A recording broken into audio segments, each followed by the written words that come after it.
kaja, kwamba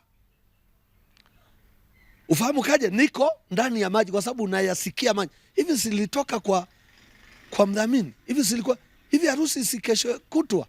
Huku niko wapi? Uko ndani ya maji. Nikataka kusema, nikataka kupiga kelele, sauti kaniambia usifungue mdomo, uko ndani ya maji. Nikasema kimoyo moyo, sasa nifanyeje? Akaniambia kumbuka, ndio zuri pia wa kusoma Biblia, maandiko, maana yatakusaidia pia kuyajua maandiko. Nikaulizwa swali, Petro kwenye bahari ya Galilaya walifanya nini walipo kwenye mavimbi? Nikasema walimuita Yesu. Nikajibu walimuita Yesu. Na wewe muita Yesu. Nikataka kuita Yesu, ambao usifungue kinywa, utakunywa maji. Sasa tukiwa kwenye maandalizi ya hiyo harusi bwana, kwa mdhamini ilikuwa ni ng'ambo. Kuna mto mmoja mkubwa sana unaitwa Mto Karanga, hapo magereza unashuka hapo Moshi. Ni mto mkubwa sana. Sasa nimekaa pale mpaka saa 8 ya usiku. Alhamisi ambayo Ijumaa, Jumamosi ndio harusi. Yaani nilipokea nyumba jana. Kumbe shetani amechukia bwana. Sasa si tulizoea kuvuka mtoni hapo. Tulizoea mawe unakanyaga, alafu mbala mwezi ilikuwa imewaka. Sasa kufika pale kakuta kumbe mvua imenyesha milimani bwana. Kibosho. Mafuriko yale mawe haya, yani yanaonekana tu hapa hivi. Nimebeba suti, viatu, nguo za, maana watu walikuwa wanaamuliwa kuja kuniletea. Ilibaki tu Ijumaa, Jumamosi ndio harusi. Nikasema sasa nizungukie na barabara. Sasa mbona nitafika asubuhi, ni mbali. Nikasema ngoja nivuke. Kakanyaga jiwe la kwanza, la pili, la tatu, si nikateleza. Nikaingia mtoni. Mafuriko. Kwa hiyo ukisikia Biblia inasema ujapopita kwenye bonde la nijapopita kwenye maji mengi hata kugharikisha, ni kweli. Nikaingia bwana, afu nikasombwa sasa na maji. Mimi saa 8 bala mwezi na waka nasikia tu sasa nikabebwa, alafu na begi langu. Sasa nilivyobebwa nikapelekwa kwenye pango la mawe makubwa, si nikafichwa huko ndani. Nikafichwa kwenye mawe bwana harusi. Sasa nikiwa kule ndani nikawa nimechanganyikiwa hivi. Alafu nikasikia sauti zinasema hivi, huyu si ni bwana harusi? Zingine zikasema sasa akifa hapa bibi harusi atasemaje? Zingine zikajibu bibi harusi atasema huyo hakuwa bwana. Zingine zikasema na akifia hapa ataenda kuokotwa wapi? Zingine zikasema ataokotewa kule Bonite chini, ndio ataokotewa huko akiwa amekufa. Yani nikaona sauti zinaongea kama visauti fulani hivi vinaongea na visikia kabisa. Alafu baadaye sauti nyingine sili niambiaje? Iniambia tumtoe hapo. Nikasikia huku chini nikanyanyuliwa kama na mashine. Nikarushwa juu.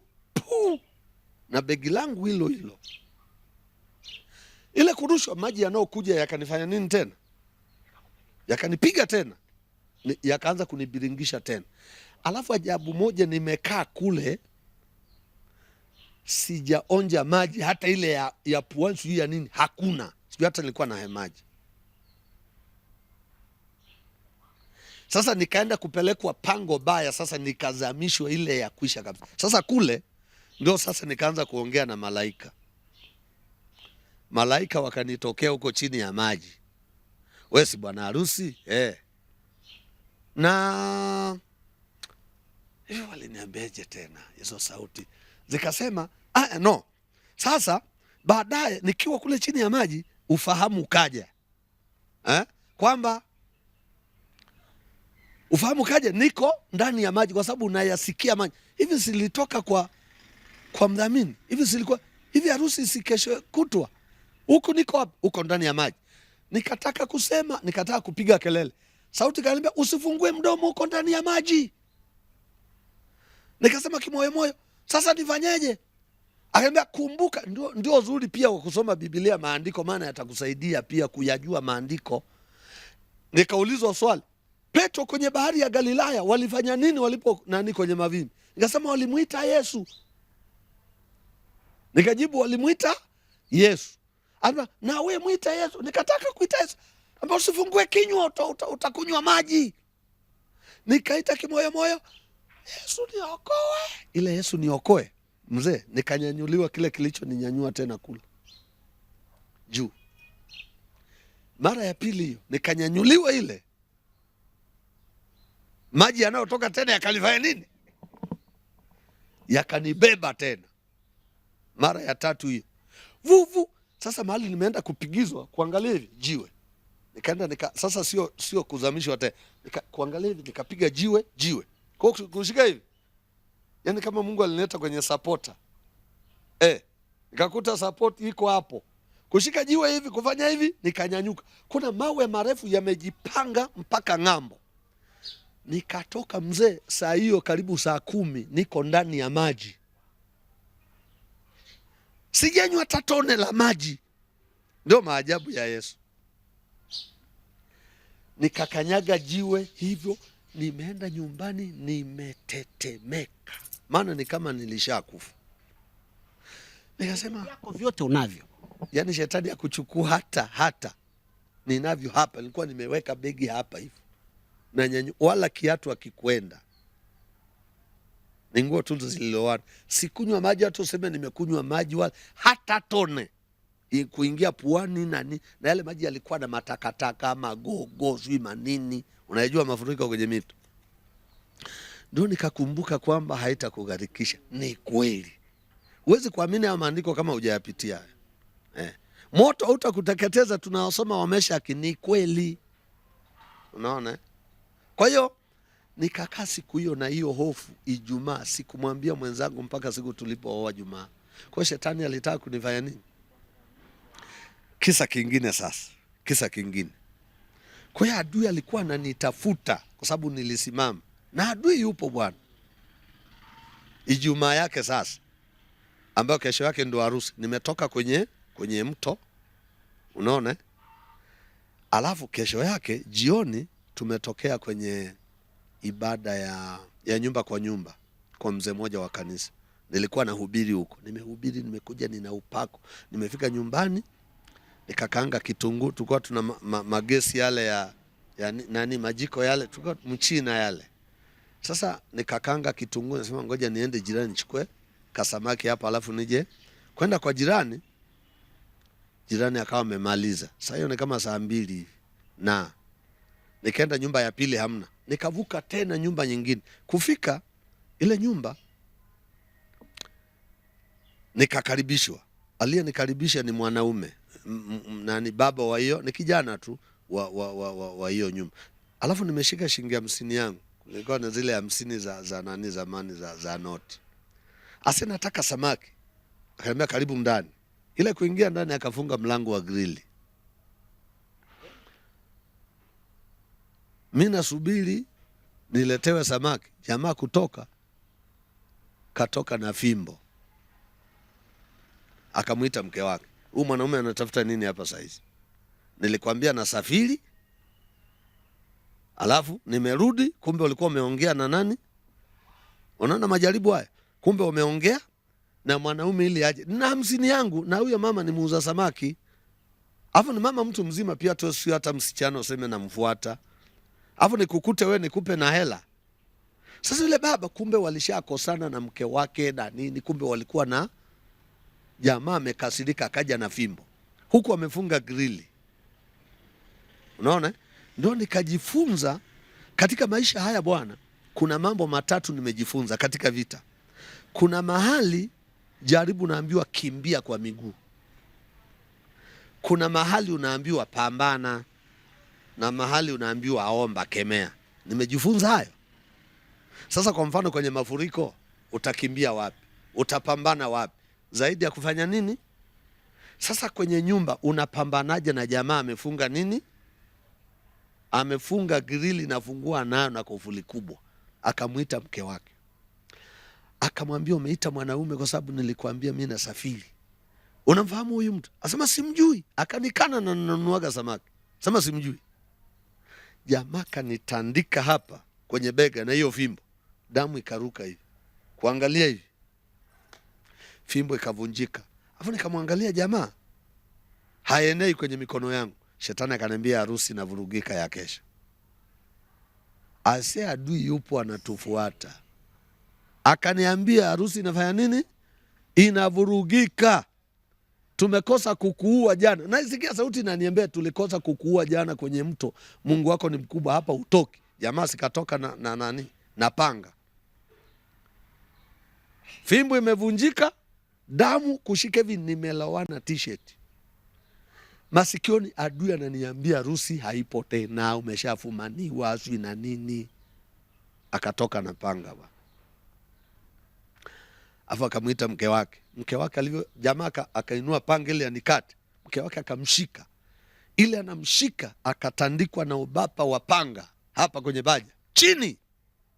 Alipigwa, jamaa akanyanyua. Nikajazwa Roho Mtakatifu.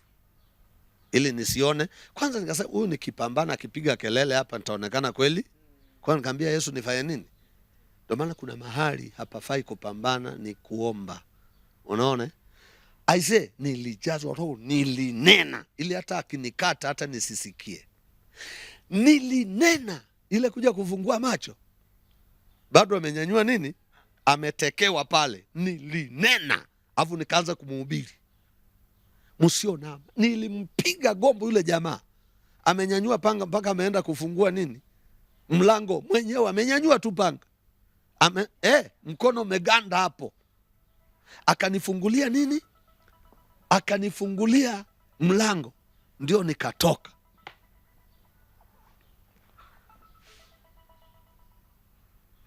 Sasa kwenda nikakuta ile sufuria imesha kuwa nini? Mkaa.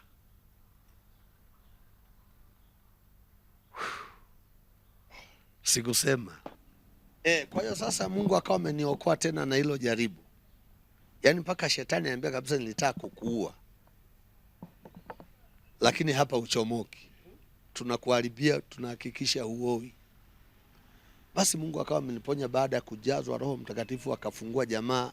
Yaani wakati naangalia nyuma bado amenyosha nini? Amenyosha panga lake juu. Kwa nimefika nyumbani nikakuta sufuria ishakuwa nyeusi kabisa mkana. Siku hiyo yani mwili ni kama ulikufa ganzi. Nikazima jiko nikalala, sikula siku hiyo. Kesho yake asubuhi ndio watu wanaingia, vijana wasiezi twende, wanaruhusu na kiatu hamna. Ndio tukaenda Kiboloni kanunuliwa sui nguo, sui na nini tena na nini. Huyu mtu bwana mimi nimeambiwa ninunue hiki, mimi nimeambiwa. Kwa nikawa nimepata suti 2, nikawa nimepata viatu 2, kwa hiyo nilivaa vizuri siku ya harusi kesho yake. Lakini baada ya mapambano mzee shetani hataki. Unaona? Kwa hiyo yani nimejifunza vitu vingi sana. Katika vita kuna mahali utaambiwa kimbia. Kuna vitu vya kukimbia kabisa kwa miguu. Bado Mungu atakuwa amekuokoa. Na kukimbia sio kwamba umekuwa mnyonge au muoga. Biblia inasema mwenye busara huyaona mabaya akajificha. Lakini mpumbavu huendelea mbele akaumia. Kwa kuna mahali Mungu anakuambia hapa kimbia kwa miguu kabisa. Na kuna mahali unaambiwa pambana. Kipindi hicho unajua miaka ile bwana kulikuwa na uamsho kwenye mikesha. Unaona? Jioni mkesha huko kwa mzee fulani, ilikuwa nyumba kwa nyumba tunaenda. Sasa siku hiyo nilikuwa nimepangwa kufanya nini? Kuhudumia kwenye mkesha. Sasa jioni hiyo nikawa nimepitia mabinti fulani wa kanisani ili tuende nao. Wewe kama ni Fredi, basi hiyo tunamwamini. Uende nao, walikuwa 3. Kumbe mmoja wapo wa wale wadada alikuwa sio mwaminifu. Sasa kufika njiani, bahati mbaya umeme ulikuwa umekatika. Kwa hiyo tukapita eneo fulani kuna kahawa na mgomba ambazo hakuna nyumba, ziko ndani. Sasa tukakutana na vijana 2 wakubwa, warefu. Sasa mmoja wakati natembea wakaja kwa nyuma wakanishika hivi. Mmoja akaanza kuwafukuzia wale wasichana. Sasa wewe kama mwanaume unafanyaje? Ukae tu kama. Nikasikia sauti inaniambia pambana.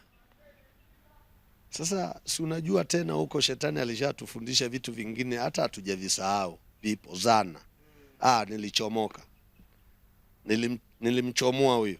Nikamchomoka na nilimdunda. Alianguka hapo akuamka. nikakimbilia wale wa mbele. Nimefika hapo nikakuta na wachapa matakoni ili watawanyike, wanapiga kelele, nani anasikia? Nikamshika kwa nyuma, ile anageuka analo chini, kamkanyagia hapo. Yule mwingine akaja tena anakimbia anavuja damu, nikawachanganyia wote wawili pale. Niliwashughulikia kweli. Alafu asubuhi yake kuna kucha wameenda kujisalimisha kwenye ofisi ya kijiji, kwa sababu tajiri yangu alikuwa ni mwenyekiti wa kijiji. Oh bwana, jana tulilewa tukagombana na kijana wako, mbona mmevimba hivi? Nani asema kijana wako ametushughulikia? Fred Fred akani, Fred yuko wapi? Hebu aje. Nikaitwa ofisini. Fred, ni wewe? Nini baba? Wewe ndio umewapiga? Nikamwambia saa ngapi? Kumbe usiku walikuwa ni hawa walinivamia. Niko na wadada kumbe walikuwa ni hawa. Mimi nilikuwa siwafahamu kwa sababu ni usiku. Kwa nikakuta wanatubu. Sasa nikamwambia jamani, mimi sijapiga mtu, labda kuna malaika amefanya nini? Lakini wakawa wameomba msamaha sana kwa tajiri yangu.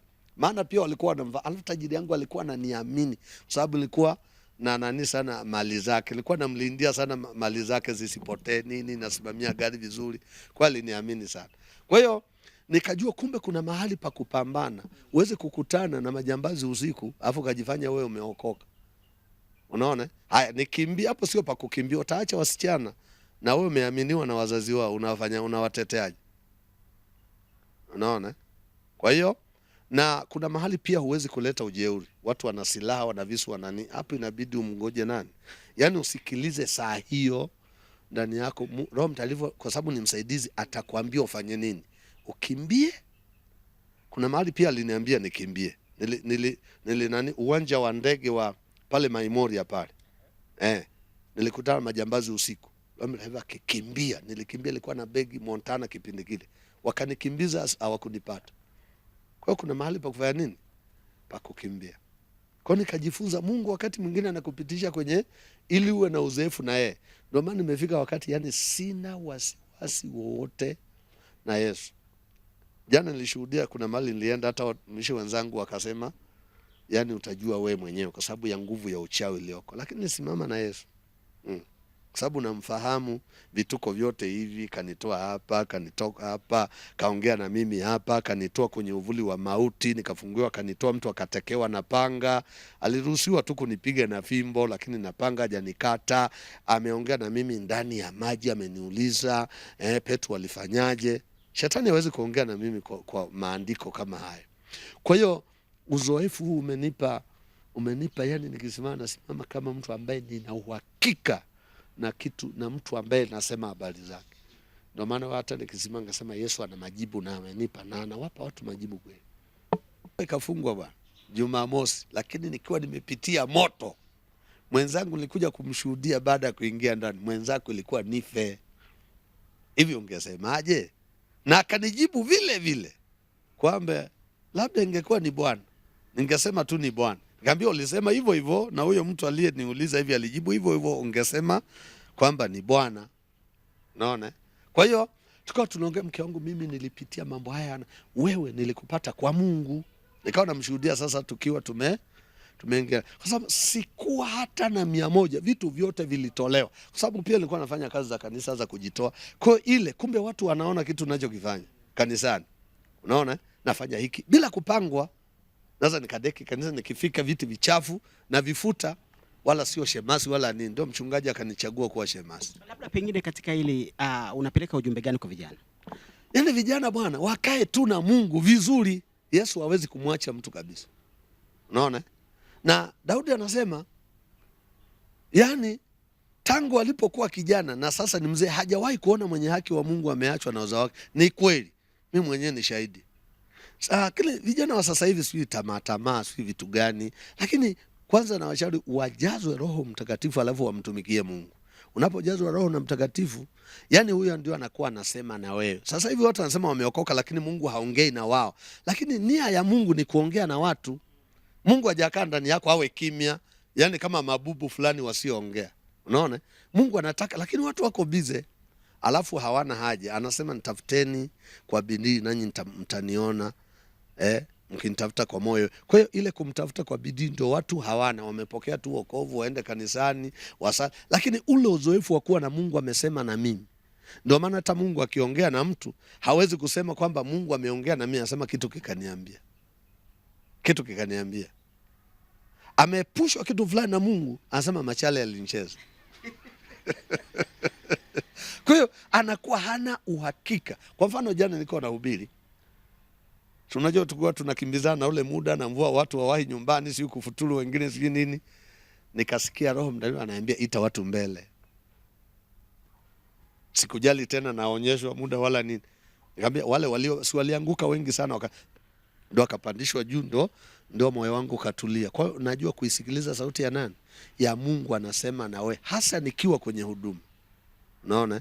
Na kabla sijaja huku Mungu aliniambia kabisa kitu ambacho kabla sijapigiwa hata simu. Mimi nilikuwa Kenya. Nilikuwa na mkutano wa Injili kule maeneo Murang'a, Nairobi. Nikapigiwa simu baada ya kuja na mkurugenzi mkuu, bwana utahubiri ile mega crusade. Kama bwana TAG na wahubiri wakubwa sana. Kwa nini unanitanguliza mimi bwana? Mimi ni mtu mdogo sana bwana. Na sijafahamika sana huko kwenye kanisa letu sana. Mimi na mambo yangu sana Kenya, huko Mombasa wapi ndio wananipenda sana wa Kenya.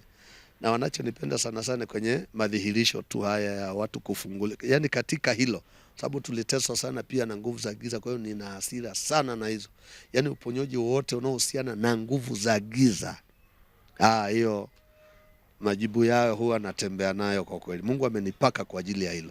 Kwa hiyo nikawa namwambia Mungu naomba nisiende, na Mungu alisema na mimi. Unaona? Na mtu mmoja akanipigia simu akaniambia, Mtinda, nimeonyeshwa kwamba uende na gari usipande basi. Ndio kisa cha kuja na mimi na gari. Sababu kuna wakati nilishuhudia juzi, nilikuwa na mkutano pale Kahama. Akatokea yule mchawi anayejiita Komanyola. Ambia wewe tumekutafuta kwenye basi, ilikuwa tupindue basi. Unaona? Ili tukue. Lakini ulipofika Nzega ulipotelea, si ulipotelea wapi? Kwa hiyo tunashangaa huko hapa. Wewe ungetakiwa ushakufa wewe. Na leo tunakugeuza kuwa fisi. Jioni kwenye mkutano kama jana. Kweli bidi tupambane hivyo. Unaona? Kwa safari Mungu alitumiwa fulani, bwana, naomba jitahidi fanya gari yako. Ameniandikia message iko hapa. Niambie uende na gari yako, usipande gari ya barabara. Kwa Mungu anaweza akaongea na wewe direct, au anaweza akatumia mtu mwingine akaongea. Yaani Mungu ana njia nyingi za kuongea. Kwa vijana wamsikilize Mungu, waombe, wamtafute Roho Mtakatifu, wakae kama yani Roho Mtakatifu unaweza kaongea naye kama unavyoongea na wewe hapa. Nasema njoo tushauriane, tuombe. Kwa Yesu hajatupa msaidizi wa kukaa tu akae kama bubu. Hatujui kumtumia. Hata kama mtu amejazwa anajua tu naomba kwa lugha basi. Lakini Roho Mtakatifu anaongea, na huyo ndio anaweza kaondoa hata tamaa za mwili kwa vijana kabisa, na ukakaa mpaka nilikuwa nalala nje, lakini nilikaa miaka 4. Utafikia sio mwanaume tena. Roho Mtakatifu alifinyanga ule mwili wangu kaka mpaka siku nilipokuja kuoa.